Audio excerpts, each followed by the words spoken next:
গঙ্গার তীরে দক্ষিণেশ্বরে 1855 সালে রানী রাসমণি 4200 টাকায় ক্রয় করা জমির উপর এই মন্দিরটি প্রতিষ্ঠা করেন, যা দক্ষিণেশ্বর কালী মন্দির নামে পরিচিত। পরবর্তীকালে এর পূজারী হন রামকৃষ্ণ পরমহংসদেব, যার জন্য এই মন্দিরটি বিখ্যাত বা পরিচিতি লাভ করেছে।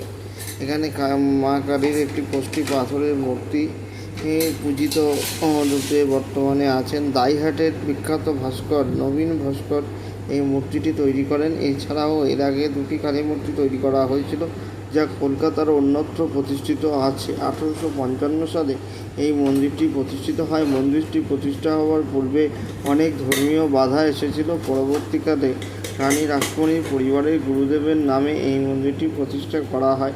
যেহেতু রানী রাসমণি জাতিতে মাহিষ্য ছিলেন, তাই তৎকালীন সময়ে ব্রাহ্মণেরা তার মন্দির প্রতিষ্ঠাকে মেনে নিতে পারেননি।